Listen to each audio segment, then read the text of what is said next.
Assalamualaikum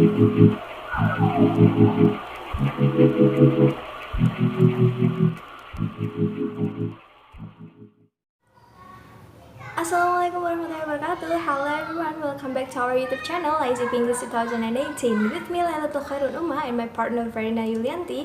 In a few minutes later we will accompany you. So today we will discuss about Asrarul Ahkam, or commonly called as the secret of Islamic Sharia. I'm sorry before that if in this video very noisy. Let's go and happy watching.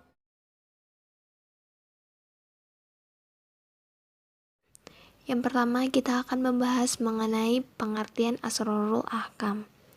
Asrarul Ahkam, atau yang dalam bahasa umum dinamakan hikmah atau ahdaf, merupakan suatu cabang dari falsafah hukum Islam yang dilihat atau ditanggapi dari segi hikmah dan ilat hukum. Asrar ini jika ditinjau dari segi sebab-sebab hukum disyariatkan dinamakan asyrarut tasyri' atau rahasia-rahasia pembinaan hukum.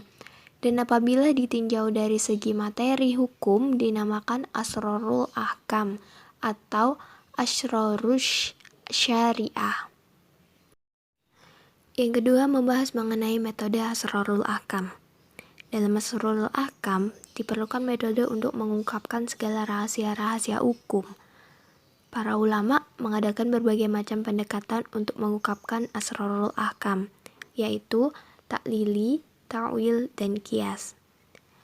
Metode taklili adalah metode yang bercorak pada upaya pengalihan hukum yang bertumpu pada penentuan ilah-ilah hukum atau yang menetapkan adanya hukum yang terdapat dalam suatu nas. Nah, taklili sendiri merupakan suatu metode penalaran untuk menemukan sebuah hukum dari kasus yang tidak ada teks hukumnya. Jadi di sini teks hukum yang ada diperluas cakupannya sehingga bisa mencakup kasus-kasus yang tidak terdapat teks hukumnya atau nasnya. Contohnya mengenai larangan membakar atau memusnahkan harta anak yatim yang diartikan sebagai larangan memakan harta mereka dengan batil. Kedua yaitu metode ta'wil atau dapat diartikan dengan pendalaman makna atau intensification of a meaning dari tafsir. Cara kerja dari metode ini tuh apabila ada nas-nas yang berkaitan dengan hukum-hukum atau masalah usul yang seringkali maknanya bersifat ambigu. Nah, metode takwil ini tuh ada untuk menyelesaikan masalah tersebut. Contohnya yaitu dalam hadis Rasulullah yang diriwayatkan oleh Abu Dawud yang artinya dari Muhammad bin Al-A'la dari ayahnya, dari kakeknya, sesungguhnya Rasulullah SAW bersabda, pada binatang ternak, unta yang dilepas pada setiap 40 ekor, wajib dizakatkan 1 ekor unta bintu labun. Barang siapa yang enggan mengeluarkannya, maka kamilah yang akan mengambilnya, sebab sebagaimana harta miliknya merupakan hak dan kewajiban Tuhan kami Azza wa Jalla, yang tidak layak bagi keluarga Muhammad sedikit pun. Hadis riwayat Abu Dawud. Nah, di kalangan Hanafiyah mentakwilkan lafaz seekor unta bintu labun dalam hadis ini berdasarkan dengan nilainya. Berdasarkan hal tersebut, menurut aliran Hanafiyah, untuk membayar zakat binatang ternak kambing misalnya, di samping boleh dengan membayarkan dalam bentuk kambing itu sendiri, boleh pula membayarkan dengan nilainya. Maksudnya membayar dengan nilai yang sama dengan seekor kambing itu. Alasan mereka karena kedua bentuk pembayaran itu sama-sama bisa menutup kebutuhan orang yang sedang membutuhkan. Nah, dan hal itulah yang menjadi tujuan syariat. Yang ketiga yaitu metode hikmi. Metode hikmi adalah metode pencarian rahasia hukum melalui pengungkapan hikmah-hikmah yang terkandung di dalamnya. Contohnya, mengapa disyariatkan sholat? Karena sholat itu dapat mencegah segala gangguan kejiwaan. misalnya stres, serta memberikan ketenangan yang tinggi, mensucikan diri dari perbuatan keji dan mungkar, serta berdampak pada perbuatan yang positif. Selanjutnya membahas mengenai aspek-aspek Asrarul Ahkam. Aspek-aspek yang menentukan rahasia hukum Islam diketahui melalui dua sudut. Yang pertama yakni sudut kebahasaan, yaitu menerangkan hukum Islam dengan melihat teks ayat atau hadis yang teliti. Contohnya, pada masalah pencurian dalam firman Allah Quran Surat Al-Ma'idah ayat 38, pada lafaz syarik atau pencuri laki-laki lebih didahulukan daripada lafaz syarikah, yakni pencuri wanita.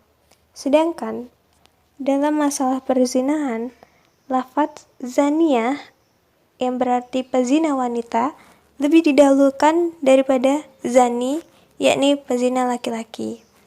Kemudian yang kedua, sudut makna, yaitu menerangkan rahasia hukum Islam dengan melihat konteks makna pada ayat atau hadis yang teliti. Misalnya, hadis yang menyatakan bahwa 3 hal yang main-main dianggap sungguhan, yaitu menikah, talak, dan rujuk.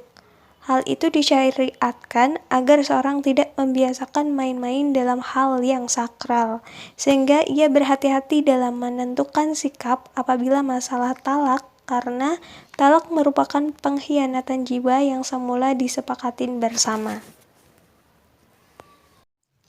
Selanjutnya yaitu wilayah Asrarul Ahkam. Menurut Ibnu Rushdi, Asrarul Ahkam hanya berlaku bagi hukum-hukum amaliyah lahiriah dan belum sampai pada akidah. Hal ini karena hukum akidah diharuskan memakai dalil-dalil qat'i yang tidak boleh dipertentangkan. Sedangkan hukum amali lahiriah dapat dikembangkan melalui metode-metode yang telah dijelaskan sebelumnya, dan hasil dari pengungkapan rahasia-rahasia hukum tersebut bisa saja berbeda dari setiap ulama. Mengenai pendapat ulama tentang Asrarul Ahkam, ada 2 pendapat. Yang pertama yaitu pendapat yang tidak membolehkan mengungkapkan hikmah dan ilat hukum dan tidak membolehkan mendasarkan hukum kepada ilat dan hikmah itu. Sedangkan pendapat kedua yaitu yang membolehkan, bahkan mengharuskan, karena mereka percaya bahwa setiap perbuatan mukallaf yang disyariatkan oleh Allah mengandung hikmah, mempunyai hukum, dan disertai rahasia-rahasia yang diharuskan untuk mengungkapkannya.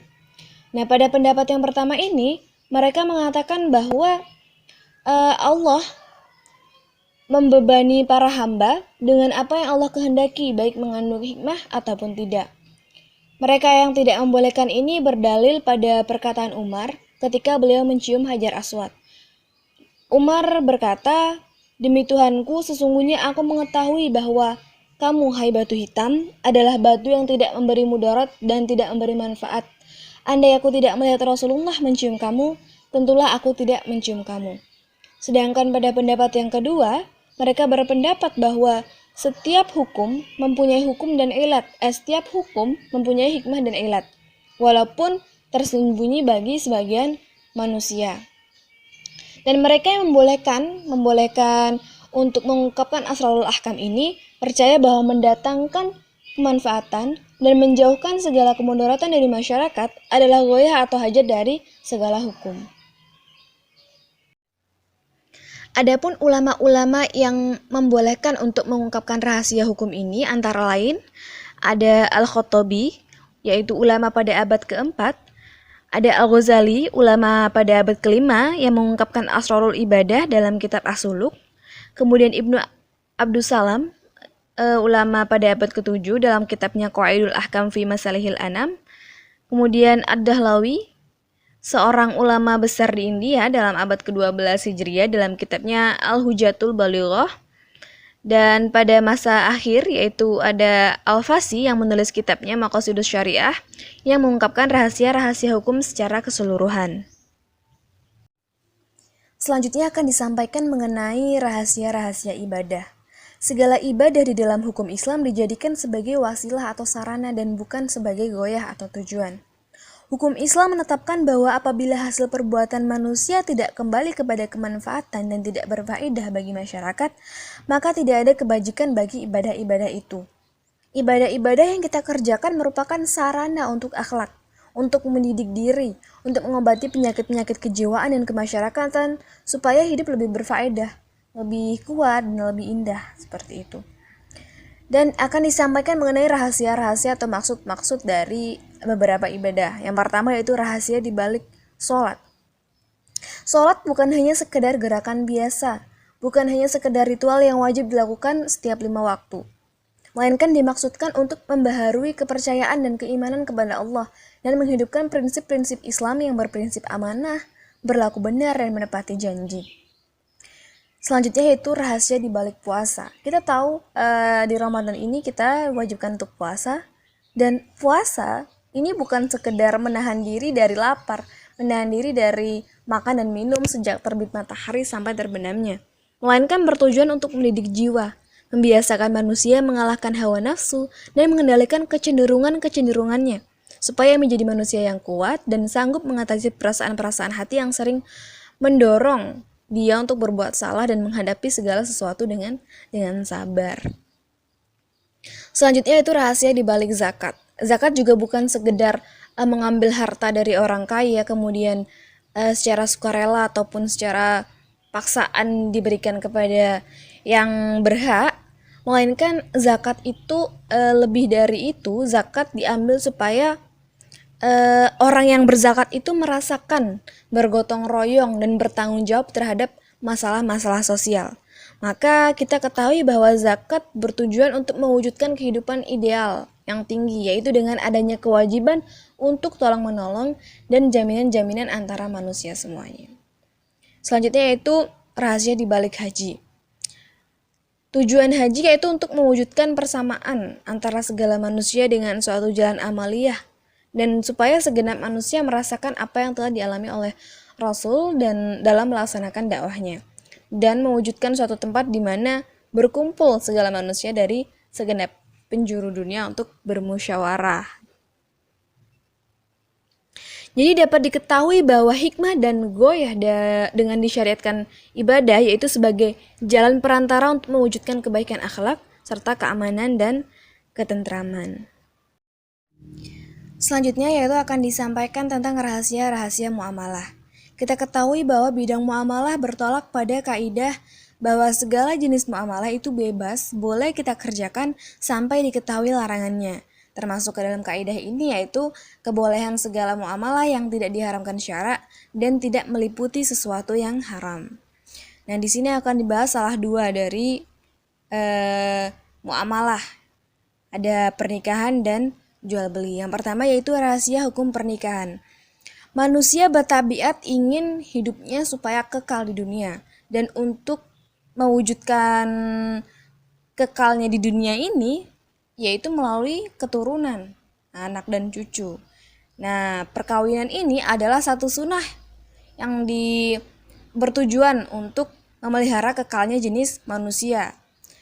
Nah, selain bertujuan untuk memelihara suku manusia, memelihara kekalnya jenis manusia ini, pernikahan juga bertujuan untuk mewujudkan ketenangan hati suami istri dan membentuk keluarga.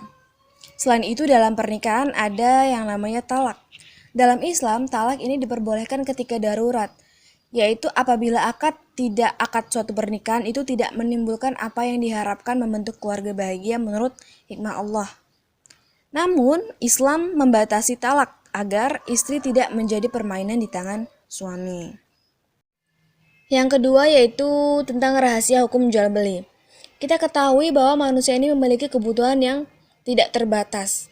Setiap manusia semenjak dari mereka di muka bumi ini memerlukan bantuan orang lain sebagai makhluk sosial dan sanggup memenuhi kebutuhannya yang kian hari kian bertambah. Salah satunya yaitu untuk memenuhi kebutuhannya dengan adanya jual beli. Oleh karena itu, Islam membolehkan jual beli karena ia sangat diperlukan oleh masyarakat untuk memenuhi kebutuhan hidupnya. Selanjutnya, mengadakan hukum tukar-menukar atau jual beli ini merupakan suatu jalan yang adil agar manusia dapat melepaskan dirinya dari kesempitan dan memperoleh maksudnya tanpa merusak nilai-nilai kehormatan. Allah menunjuki manusia pada jalan jual beli dengan dasar penentuan harga untuk menghindari kepicikan dan kesukaran dan mendatangkan kemudahan. Kemudian jual beli juga dijadikan sebagai jalan yang menumbuhkan saadah atau kebahagiaan antara manusia, dan dengan jual beli pula lah penghidupan manusia menjadi lebih teratur dan masing-masing dari mereka dapat berusaha mencari rezeki dengan aman dan tenang. Meskipun Islam membolehkan jual beli, namun Islam juga tetap mengadakan aturan-aturan yang kokoh yang harus dipelihara untuk menjamin muamalah yang baik. Islam tidak membolehkan jual beli secara mutlak, tetapi mengkaitkannya dengan beberapa sejarah aturan dan beberapa adab yang meliputi segi kebendaan, asasnya ialah muamalah, dan segi kejiwaan, yang asasnya ialah ibadah. Hukum Islam menetapkan beberapa aturan, adab, kaidah, petunjuk dalam bidang jual beli ini agar manusia dapat memelihara diri agar tidak terjerumus dalam kancah kehinaan dan dapat memelihara keseimbangan antara segi kejiwaan dan segi kebendaan. Okay, that's all that we can convey in this occasion. Thank you for listening and watching. We hope what we have said will be beneficial for all of us, and we would like to apologize for all the mistakes. And last I say, wassalamualaikum warahmatullahi wabarakatuh.